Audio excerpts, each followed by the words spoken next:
Hai hai hai, episode kali ini kita akan bersua atau reuni dengan sahabat atau teman masa kecil.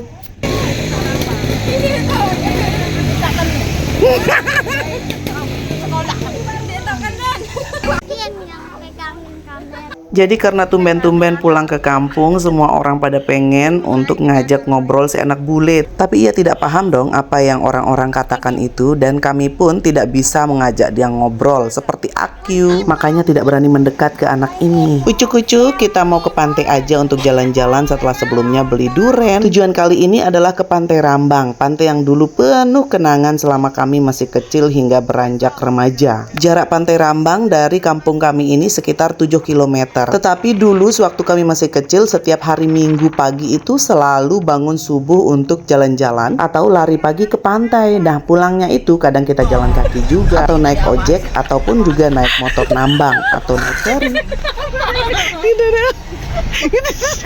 Ini foto wisuda. Mana bu? Mari melek kayak jok balik aku boyan. Arah sembilantung. Ada cara gantung. Cara lebar foto itu. Jauh mana dah pakai. Mereme ya ketawa Nina. Adik. Lalu gua aja lupa. Bu, dada tinggi sebelah halusnya ini. Sebentar. Ambil kacamata dulu. Baca. Oh iya ya. Dan tidak membutuhkan waktu lama, tibalah kita di Pantai Rambang. Ini dia gerbang menuju Pantai Rambang kesayangan kami dan kebanggaan kami. Mobil bertruk nurun betat. Ya, kita mau ngedem atau tidak? Iya. Ini. Dikit lagi. Gayet tuh nih berempat. Berbeda lah menteri. Mana sampai rengkel gayet tuh. Oco, di atas sana. Atas sana. Darah gunung jadi gayet tuh salah satu. Kanan-kanannya. Ikuti dulu setapak dia.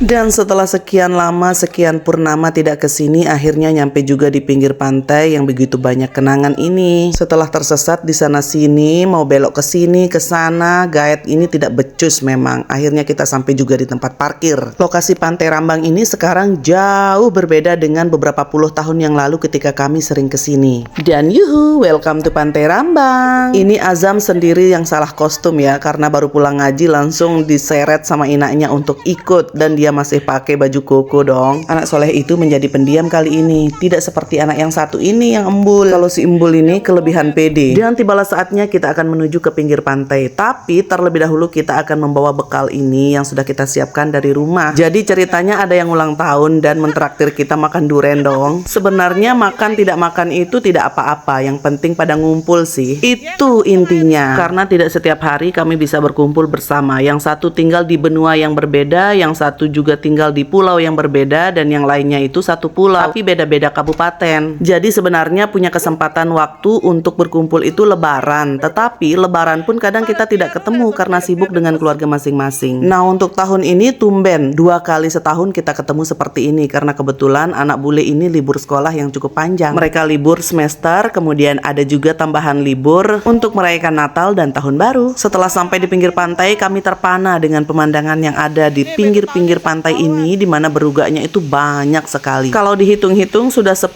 tahun lebih mungkin tidak ke tempat ini. Pantai ini sekarang sudah berkembang menjadi tempat wisata yang dikelola oleh Pokdarwis di desa setempat. Di sini juga banyak pedagang-pedagang yang mendirikan gade atau warung-warung berjualan dengan menu yang beraneka ragam. Tetapi yang paling lumrah itu adalah pop mie. Dan secara tidak sengaja bertemulah dengan manusia yang satu ini. Ini makhluk apaan ya? Baru keluar dari pinggir pantai atau bagaimana? Apakah dia diceraikan oleh Nyi Roro Kidul? Jadi orang ini adalah Hrithik Roshan atau salah satu bintang film Bollywood yang sangat terkenal di zamannya. Ia merupakan salah satu anak buah dari Ladu Singh, polisi yang paling tersohor di film Siva.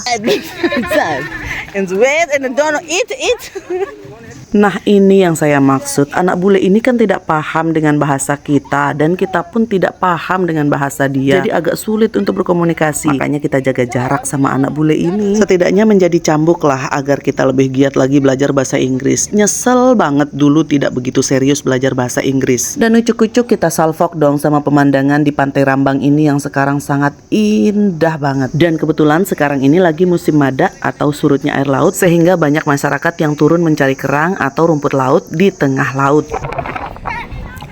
Dibilang sabun harus biasa, nggak pakai sendal. Biar apa? Biar pas kita lawan-lawan di tempat yang panas itu kita bisa. Tuh kan, bisa dilihat sendiri pemandangannya sangat-sangat indah atau very very beautiful.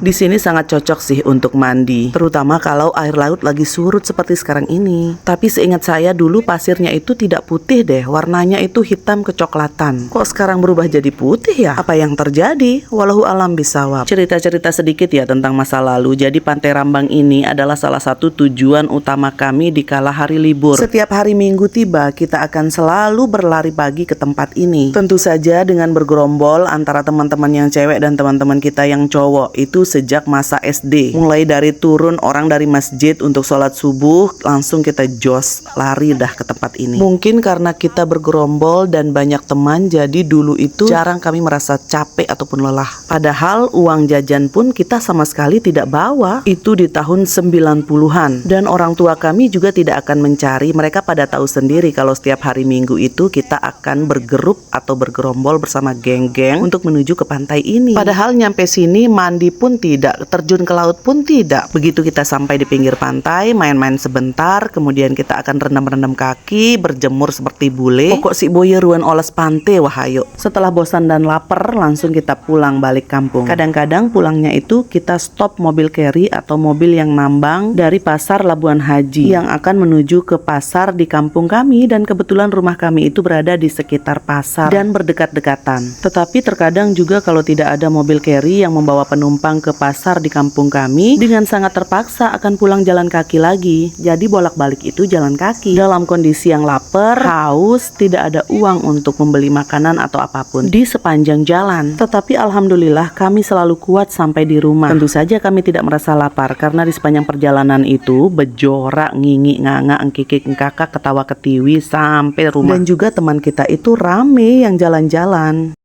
Apa kamu bilang tanjak oli durian itu ya? UM Duren. Terus apa dia bilang? Nggak mau. Yang kayak gitu. Apa dia bilang? Nggak ada. Gimana dia?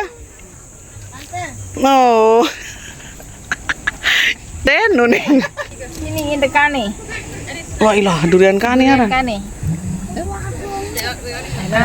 Dan tibalah waktunya kita mukbang atau makan-makan duren yang kita bawa tadi dong. Makan-makan sembari kita ngobrol zaman-zaman laik si lacek selapu kita obrolkan di sini. Mulai dari zaman yang ndak enak. Ya iyalah karena lebih banyak tidak enaknya di masa dulu, terutama dari segi ekonomi ya. Sebenarnya kami-kami ini memiliki basic yang sama, yaitu sama-sama dari keluarga yang bisa dibilang agak kurang dalam segala hal, terutama ekonomi. Sama-sama broken home, kemudian sama-sama satu kampung, dari orok, dari baru lahir malahan. Mungkin itu yang membuat kita sangat erat atau sangat lekat persahabatannya sampai sekarang ini. Karena memang kita itu memiliki nasib yang sama, satu nasib. Dan sebenarnya setiap pertemuan itu tidak ada yang khusus atau yang spesial yang kami bahas. Hanya sekedar cerita-cerita zaman dahulu, kemudian bagaimana kehidupan kita yang sekarang, bagaimana kemudian rumah tangga. Udah cuman itu aja. Tetapi yang paling seru yang kita obrolkan setiap kali adalah tentang orang-orang yang teraniaya di zamannya dulu. Karena di antara pertemanan kami ini terdapat beberapa orang yang selalu menjadi objek penderita. Baiklah, sampai sini dulu ya. Bye-bye.